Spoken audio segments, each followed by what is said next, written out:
Hello and welcome to the Chronicles of Nannya, a nanny resource podcast made for nannies by me, a nanny. This is your host, Martha Tyler, and this week we are going to be talking taxes. And to do that, I have brought on Rainy Knight from Oh So Simply podcast, blog, Instagram account, YouTube channel, so many things. Hi, Rainy. Hi. I'm so excited to have you here. Thanks. I'm super excited to be here. And we are talking about one of my heartthrob topics that I enjoy talking about. So I'm so glad that you're here to heartthrob over it because it gives me small panic attacks every year. So I'm really glad that you're here. This is actually, this is the first year that my taxes have been straightforward and easy for me. And it's made all the difference in my stress levels around this time of year. So that's awesome. Yeah, I feel like you are not alone. A lot of nannies get freaked out around tax season. I mean, a lot of people in general, but like specifically that come to me are nannies and they're like panicked and don't know what to do. Yes, because it's confusing. I saw this meme that was like, the government knows exactly how much you're supposed to pay, and yet we're supposed to guess, and if you get it wrong, it's jail? Is that what we're doing here? Oh my gosh, I love that. And so I'm really excited that you're here and that you're going to guide us through it. But before we talk about taxes, I would love to hear your nanny journey. Well, a brief nanny journey explanation from yours truly, moi. Basically, I'm a nanny and I have been a nanny for about 8 years now. I've always been around kids, raising kids, you know, the typical like how you became a nanny story. That's me. But especially so with my younger brother, because of my upbringing, I was more of a mom than a big sister, which I'm not, upset about. I love the kid, but that's kind of what jump started me into nannying. And then when I went to college, I was like, what do I want to learn? Babies. So I went into early childhood education, and that is kind of what kept me in this career. And especially once I realized like, wow, this could be a career and like I make enough to live on, I was like, peace out, corporate job, nanny life for me. So that's what I do. And now, a few years ago, I started Oh So Simply to support and advocate for other nannies, because being a career nanny is something that is not super talked about. And like, it's really hard to find the nanny niche community, like of nannies and nanny advocates. But when you do, it's giant, but it's hard to find it. And so I was like, I need to make a website so that when someone searches nanny help or nanny advice, they can find me, and then I can like spread them to other nannies and like just try to get people more acclimated to knowing that there are nannies out there and we have real careers. It's called being a nanny. Yes, I appreciate that so much. And I agree with you that because one of the reasons that I started this podcast is because I was a nanny and I felt really isolated and like I didn't know who to turn to. I had my very small support network already, but for like bigger questions, I was like, I don't know who to ask these to. And once I started the podcast, I found all of these wonderful humans that are in the nanny community. But it took some digging. Yeah, it definitely does. And I feel like for me, when I was originally starting my blog, I was like, there are literally no nanny blogs. And it's like, because if you Google nanny blog, nanny blogger, nanny advice, it's like care.com. That's right. It. And then you go, finally, I was like, what about Instagram? And I went on Instagram. You find the nanny community heavy on Instagram. But yeah, there's like not a lot of podcasts and not a lot of blogs. And so, but I'm glad, because I think that since originally it was me and my husband that started Oh So Simply, but now it's just me and a couple other girls that support me.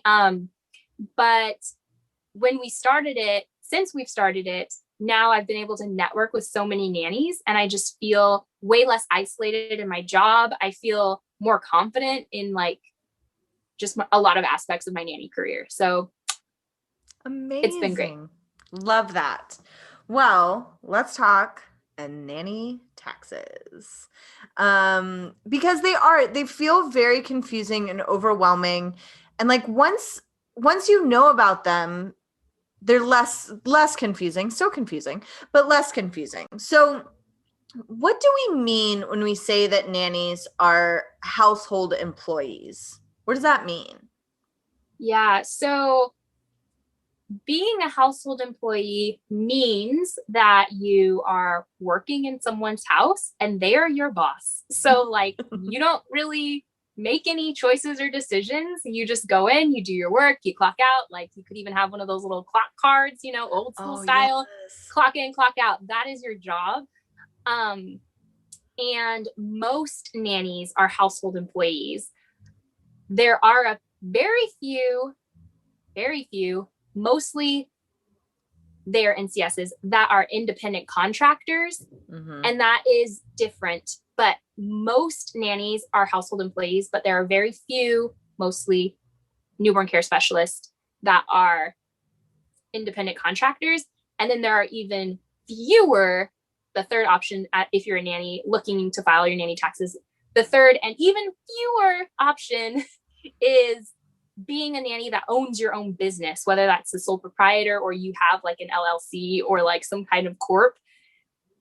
Those are your three options: household employee, independent contractor, or owning your own business. But most nannies are going to be W-2 nannies, household employees.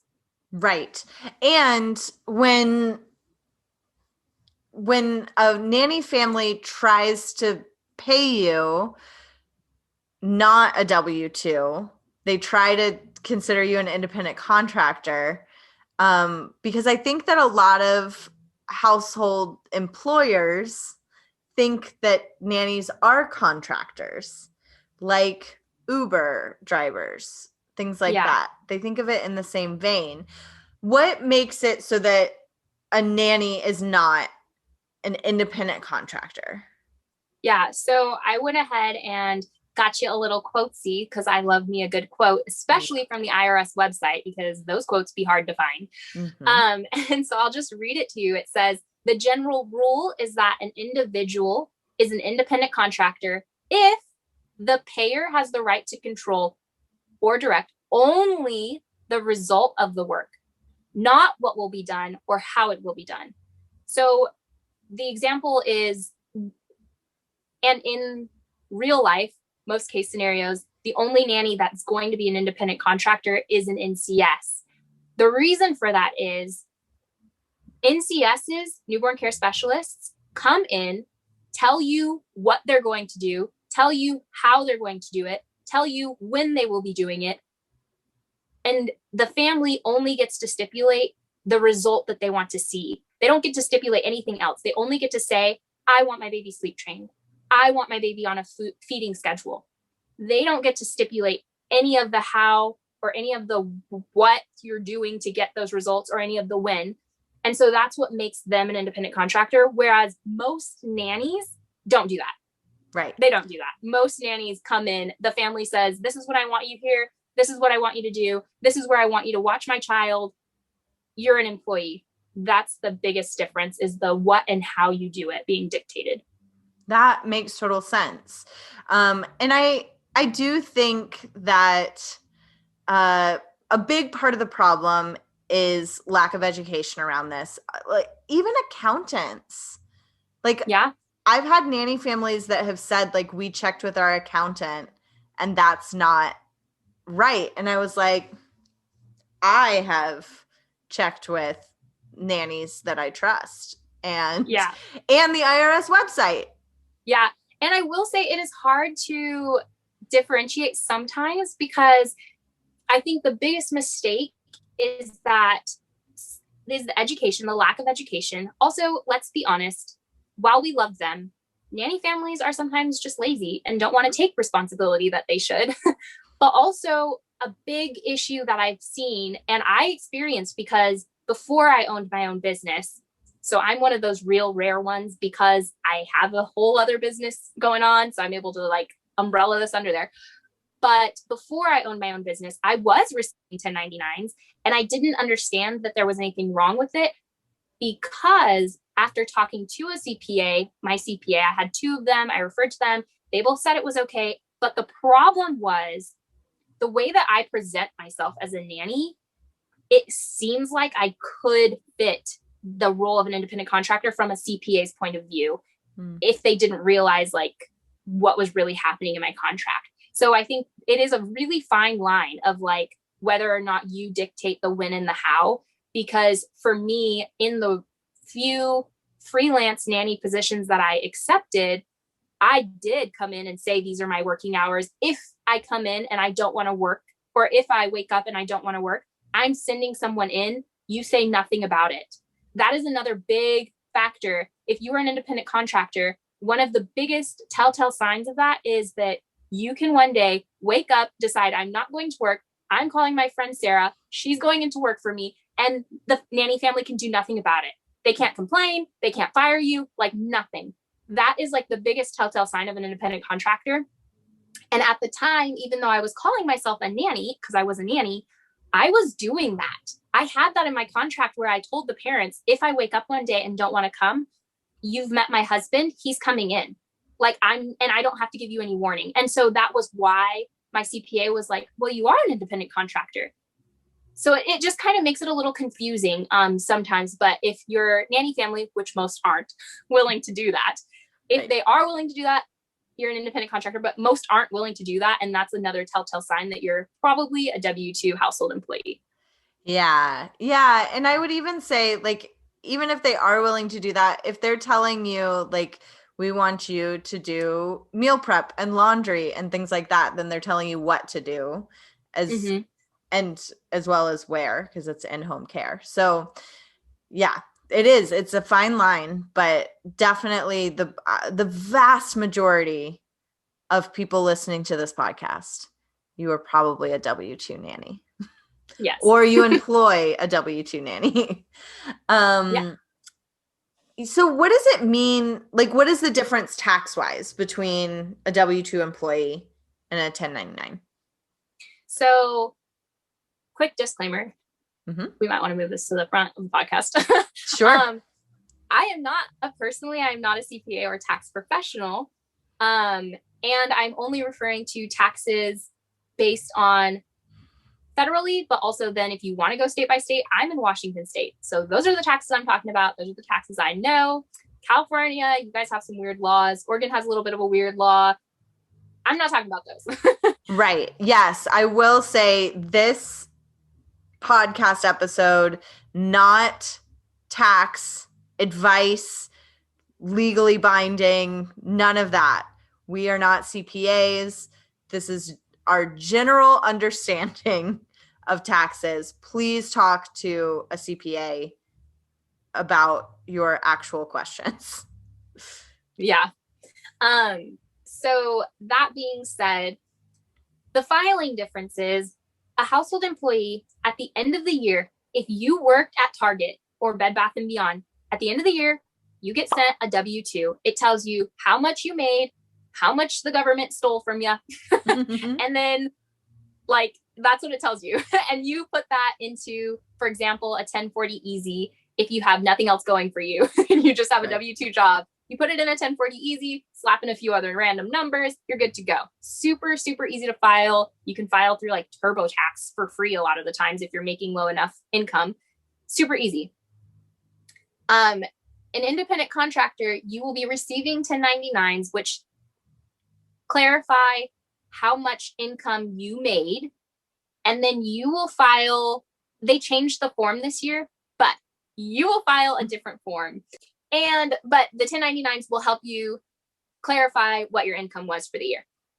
And then if you have your own business, you will file your regular business taxes, whether you're a sole proprietor, filing those under your social security number. Like if you were a nanny and you wanted to start a business, that's what I would recommend. But that's a whole different topic for a different time. Yep. But you would file your regular business taxes as regular business taxes. You wouldn't need a 1099 or a W-2 from anyone. Gotcha.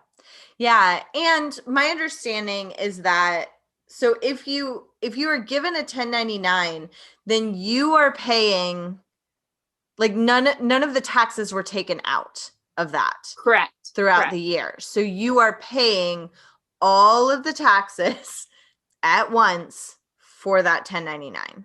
Yeah. So that's another big difference is that when you get your W-2, you see your income, but then you see those numbers that are taken out for Social Security. You see those numbers that are taken out for your unemployment benefits, all of those benefits that they put aside automatically, basically, when Mm-hmm. you're an employee. Those, the employer will be paying partially for those taxes, and then you only pay for your income taxes. But if you do get to 99s, you pay your income taxes, but you also pay some of those taxes to put away your money for later. Yeah, and also with that, like they're taking taxes out throughout the year so that it's not like you have to pay one big lump sum come tax season, but also your nanny family is matching, right? They're responsible for half of those taxes. Whereas Exactly. with the 1099, you're paying all of the taxes Yep. all at one time. It really, really stinks, folks. Because when I was first a nanny, I didn't understand any of this. And I've also been an actress and had to pay on that. And Yeah. it really stinks. So, Those 1099 taxes sneak up on you. And for gosh, they those of you do. listening that possibly file 1099s or use 1099s, those very, very few newborn care specialists really are the only ones. But for those of you that are filing those, I've done that too. And I recommend putting aside regularly, monthly, a little bit for taxes so that at the end of the year, when you're paying your own taxes, you don't get cut like hurt, you know? Yes. And also, there are some other podcast episodes that I've done that talk more about what a business expense is, because when you are paying all of your own taxes, having the knowledge of business expenses that will help be tax write-offs, so you'll pay less in taxes. So that's also helpful to know for when you are having to pay for all your taxes. Yes, that is very helpful. So why should a nanny get paid on the books? We just talked about how so that you don't have to pay that one big lump sum and that your nanny families match. But what are some other reasons getting paid on the books is a good idea? Well, first of all, it's legal. Yep. That's the law. That's So let's the start there. law. But also for the nanny, getting paid on the books, first of all, you're a responsible adult. Like, own up to it. Come on, people. And when you are a responsible adult, you will eventually need the benefits that come with being paid on the books, such as you'll have a viable income for loans, you'll have legal employment history, you'll be able to get unemployment if ever there's another random pandemic. Right. You'll So get, many nannies got hit with that. They weren't being paid on the books and then pandemic hit, people had to let them go. And then they were like, what do I do now? yeah, especially if you weren't claiming any of your income. So, like, Mhm. I think we'll briefly touch on it later. Yeah. But while I'm thinking about it, Mhm. if you don't get paid on the books, you can still claim income, but it doesn't necessarily count as employment if you just claim it in the like miscellaneous income box on your 1040 easy. It doesn't count as employment. So you can't claim that you are making that income on your unemployment. So you will Right. not get unemployment. And yeah, that will mess you up, especially during the pandemic when you're unemployed for it's been what, a year? Like, Mhm. it's a long thing. Yep. Yep. Also, like, if you want to get an apartment, get a car, get anything that you need proof of employment, proof of a paycheck, you need to be paid on the books because otherwise you can't do any of that stuff. Exactly. And there's also just like other perks like having paid sick leave. You only get that if you're on the books, or Social Security or Medicare benefits in your future, you only get those if you're on the books. So there's like all of these reasons for nannies that make it beneficial to be on the books. Why should families be on the books? First of all, once again, it's the law, people. Yes. I mean, when you say that, like sometimes people don't realize, like, you're literally doing something illegal. Like you're a criminal. You're a criminal if you're not doing this. Yes. Like people just don't, I don't know. Anyways, but mainly for nanny families, it gives them and their nannies a sense of security because let's be real for a second. Any nanny that's listening to this is going to quickly realize that they're going to now starting today, they're going to take the first step to get paid on the books. So as a nanny family, if you are not paying your nannies on the books right now, starting today, you have the possibility of losing them as your nanny because it's the law and they want what they deserve. Yep. So you have that security when you're paying your nanny on the books, but also you have that soundness of mind because you won't have the IRS coming after you. You know, Uncle Sam, he lurks, okay? So you could get hit with some serious fees and penalties and just like a nightmare of paperwork if you get audited and they find out that you haven't been doing this correctly. Yes. And my understanding is that saying we didn't know doesn't do anything. Nope. Yeah. Or even, I think even saying like our CPA told us, maybe the CPA also gets in trouble, but I think you still get in trouble. Yeah, you still get penalized. CPAs sign, most CPAs, in my experience, when they're filing your taxes for you, they have this like front page that says everything was provided to me and I'm filing to the best of my knowledge. So they're actually covering their butt and your butt will still be attacked if you're not doing what you should be legally. And I will say that one of the things that kind of confuses me is that it's not even hard.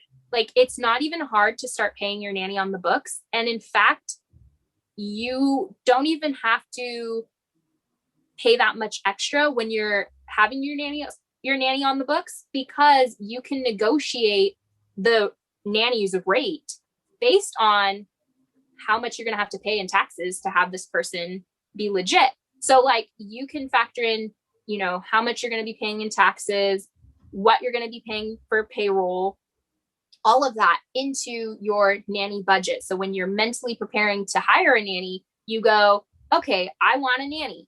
I'm going to have to pay this amount for the payroll. I'm going to have to pay this amount in taxes. So this is my budget for hiring a nanny. Like you take all of those things into consideration so that when she comes to you with her rate or when you go to your nanny family with your rate, they should hopefully take that into account and not be like caught off guard by the very minor extra expense of keeping you on the books. Yes. And it also just like legitimizes everything about it because you're right. Like a nanny that's listening to this and hasn't been being paid legally, please do know your worth. Like start making steps towards getting paid legally today. And if, you know, that means moving on to a different family, I would start with having the conversation with the family that you're with, obviously, if you're happy. But if that means moving on to a different family, that family loses out by not being willing to pay you on the books. And I also, it is my understanding that the IRS, because they're federal, can go after like licenses and things. So you could be disbarred or your medical license can be taken away if you are caught up in tax fraud, which this could be tax fraud, depending on how long you've been doing it and how you've been doing it. So it's illegal. Don't do it. But exactly. Are there any circumstances where it's appropriate to pay under the table? No. Nope. Great. Next question. I love those questions. They're so easy.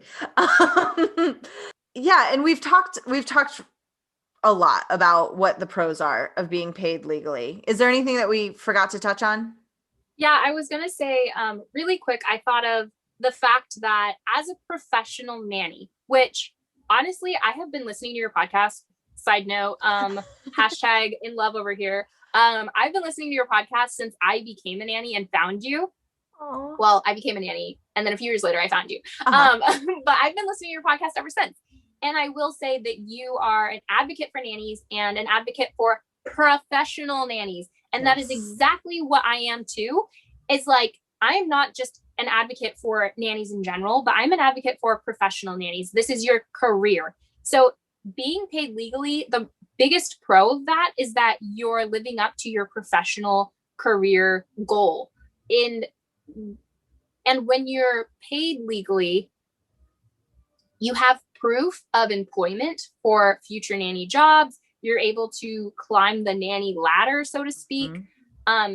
And especially if you're getting paid decent wages on the books, you'll be able to sustain your career long term because you'll start being able to invest in yourself. But if you're not doing any of that, like, you're not professional, man.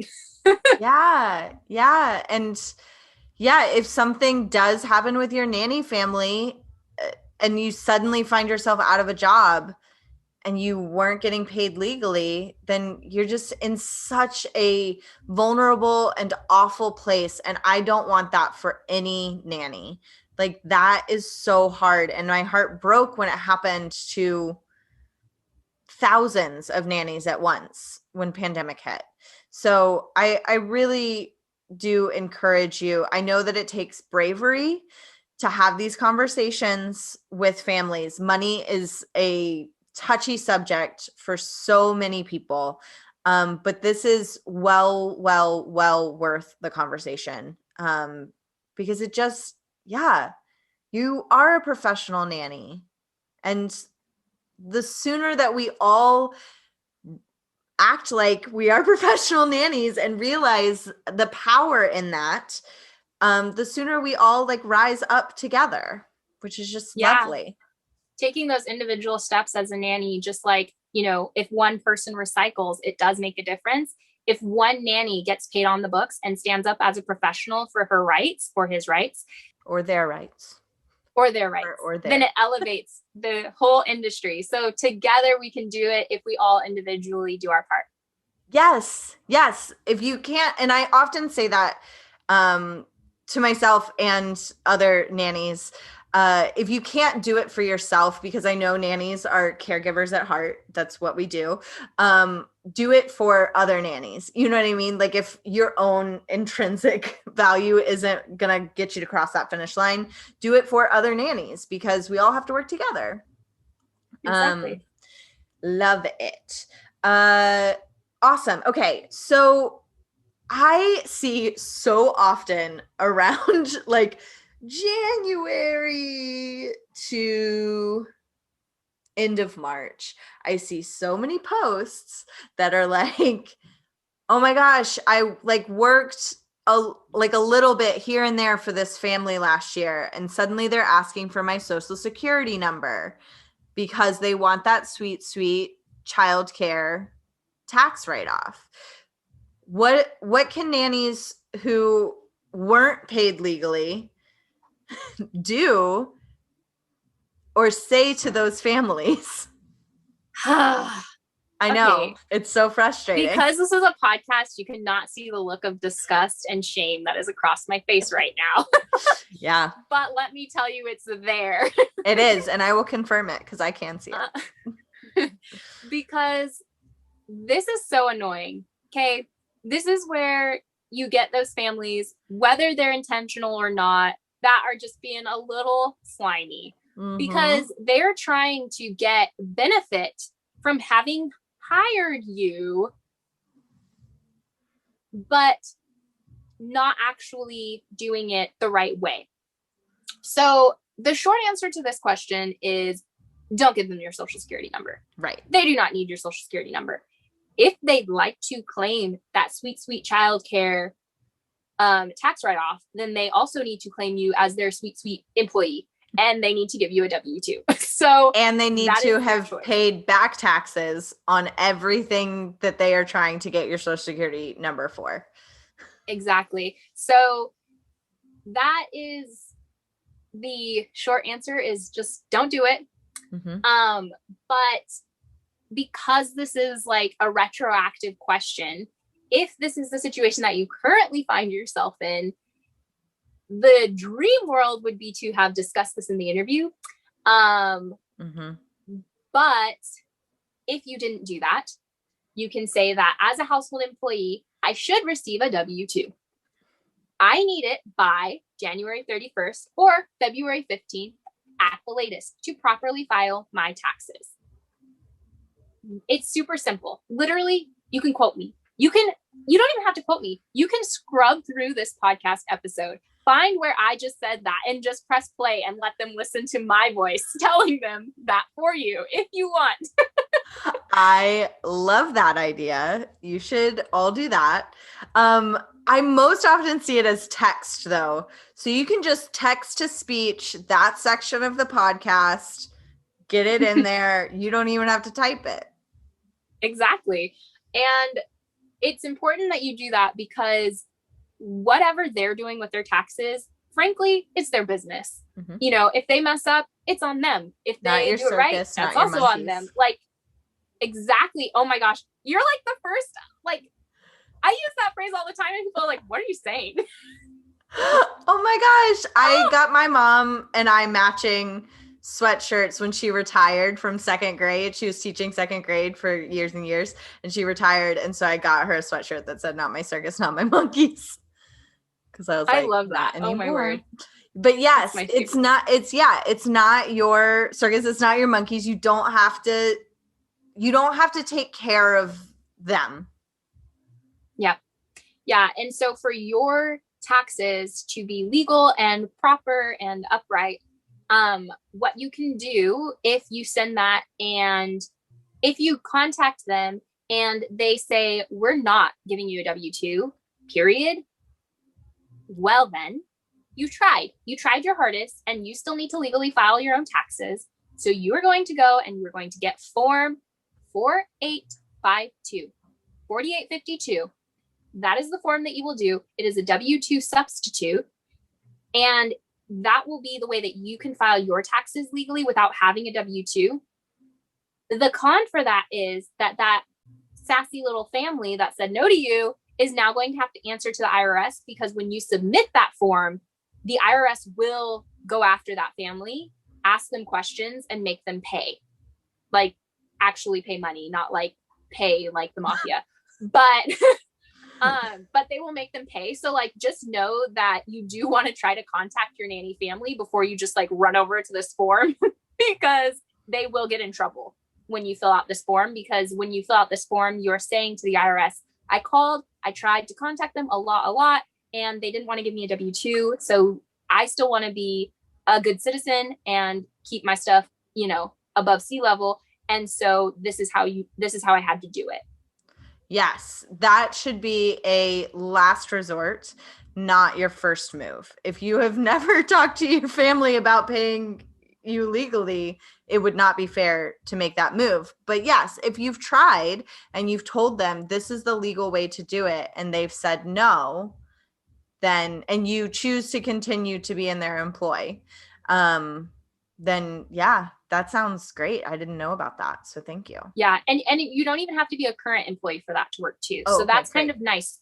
So like if you, for that nanny that did some odd and end jobs here and there, like earlier in the year, and then you no longer have contact with them and, but you have them on Instagram because they followed your nanny Instagram account. So then you DM them and you're like, hey friend, I need a W-2. And they're like, no, I don't even know who you are. And then you're like, well, fine then. I still have to file my taxes.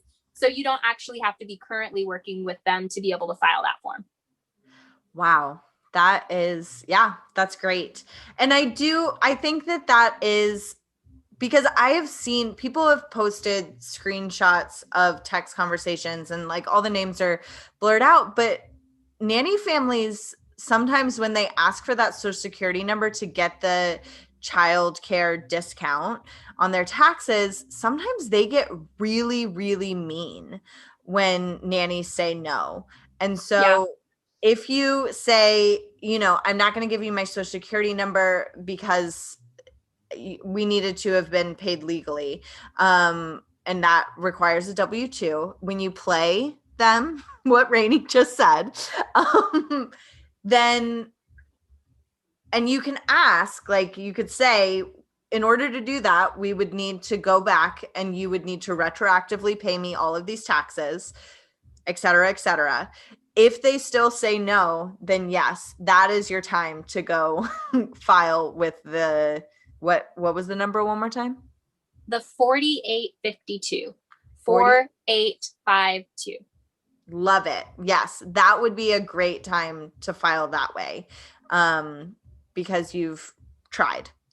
And it seems like they're going to try to claim you on their taxes. So why not Yeah. make it legal? Yeah. Okay, what if they give you a 1099? What should you do then if you haven't had the conversation and you're just handed a 1099? Yeah. So if that didn't come up in the interview, we'll get to you later. Then you want to clarify for next time. First and foremost, say, "Oh, this is happening. Okay. I'm sorry. I was under the impression I'd be getting a W-2 for this coming tax season. Let's start doing it that way."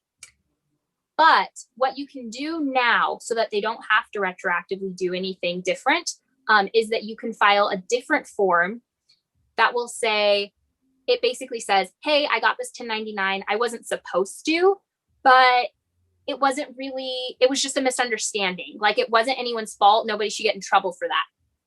So you file form 8919, 8919.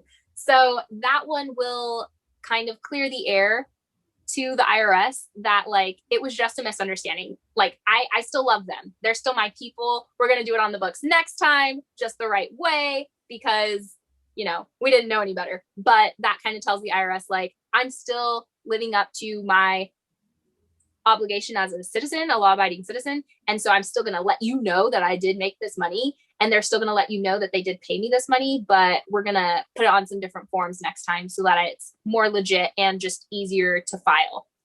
Yeah, that's great. I've not heard of any of these extra forms because I am now paid legally because I make sure to talk about it in the interview, which let's talk about that right now. So when you are interviewing for a new job, like what are some things that you need to ask to make sure that you're set up for success? Yeah. So in the interview, there are a long list of questions that nanny families like to ask nannies.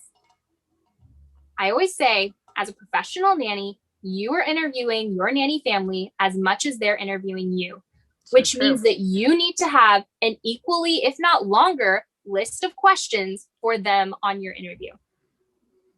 So to make that easy, just because there is a long list of questions, I have a contract questionnaire. You literally take it with you, and like if you feel like it's a good fit, you go over the basics, like when am I supposed to be here? What am I going to be doing? How old is this kid? Does he have any food allergies? I mean, there's some basic ones in there, but if you didn't cover all of your questions in that questionnaire, you literally just go over it with them right there. And you're like, I need to have these answers to put into my contract, which I'm going to draft up and then have you sign my first day of work.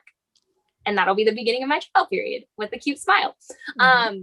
And so in that questionnaire, you always ask about invoicing, how they want you to invoice, how often you'll be getting paid, and who's responsible for the taxes. That's when you clarify on that interview. You can ask them directly, who's going to be responsible for these taxes?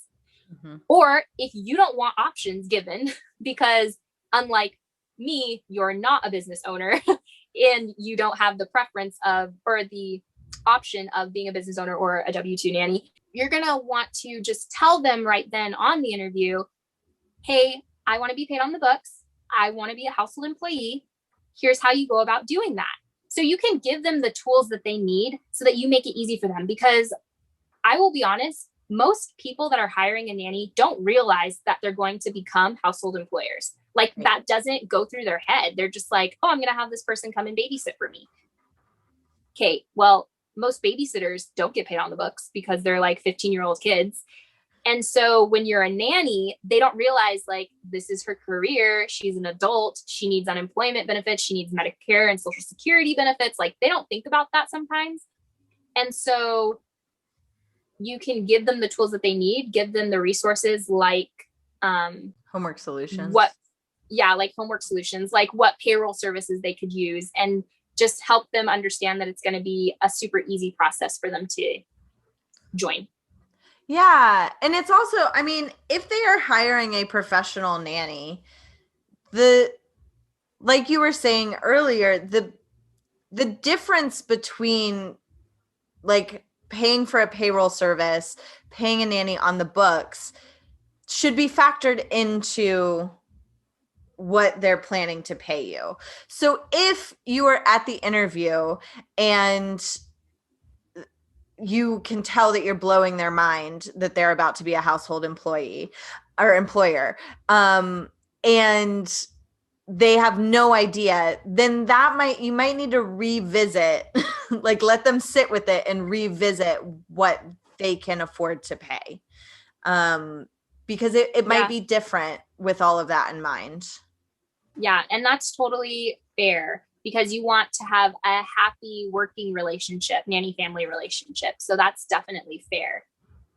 And then also if you didn't do that at the interview. Yeah. Let's talk about that. Yeah. What if you're in a position, because I know that this is so many nannies out there. You're already in a position. You're not being paid legally. What can you do? Yeah. So I once again give you a little quote from Rainey. If you want to just go ahead and record this in your voice to text. But it's super simple. Just I've recently decided to make nannying my career. So I'm stepping up my professional game with contracts, invoices, the whole shebang. I went ahead and drafted up a contract for us that has everything included that I've been doing. And I also included a compensation and taxes section that clarifies tax responsibilities for the end of this tax year. Can you go ahead and look this over and sign it by my next working day? You don't even have to talk about how much they're about to pay in nanny taxes or in the payroll service. You don't have to talk about the fact that they'll be paying more because you're not taking a pay cut for this, because that's all written in your contract. Like you don't have to talk about any of that. But by giving them that contract, you're giving them that time and that space to think about it. And then they can not just give you a gut reaction, which might be more negative than you're hoping. Yes. I also think that you can say, and I've heard nannies do this because this is the second Nanny Taxes podcast I've done, because it is such a big issue in our industry. Like it's such a huge issue, but you can play this episode for them. Recommend this episode, because then it's Rainey and Martha. Hey, nanny families, we're talking to you. Like, instead of the same way that we use timers with children, and then it's the timer's fault. It's Rainey and Martha's fault, folks. We'll take that blame. But it's also the IRS and the law's fault, because it is the law. It's how it's against the law to not do it this way. And it just blows my mind how some people really struggle with that concept. And I feel like too, I had a nanny recently in a mentoring session with me in this exact position. And I literally quoted her the same paragraph. I keep these quotes handy, you guys, just in case you ever need me to repeat it. But she said that she was nervous. And what if they said no, they weren't willing to do it that way? And I told her very clearly, with as much compassion as I could, walk the other way. Like, do not stay with a nanny family that is willing to, first of all, be a criminal. Second of all, take advantage of you, essentially, because they're not giving you the benefits that not only you want, but deserve. And they don't appreciate you as a nanny. If they're not willing to invest in you as their nanny, you should not be sweating it that you can no longer invest in their child. Like, they are making that decision for you. They're deciding for you that this isn't the job for you when they say no to paying you on the books. Yep. Yep. And I would say if you are feeling nervous, you could potentially start scouting the market before you have this conversation so that you start having options. Because then once they say no, you can just get started right away finding a different family who will pay you legally. Yeah. Yes. And we have, kind of kept it light and joking, but if you are a nanny family that's listening and you don't pay legally, it really is a disservice to your nanny and to you. So please consider our words, and please don't hear this and think, I know that I can't control your thoughts, but don't think to yourself, well, we've gotten away with it this long, because that's not okay.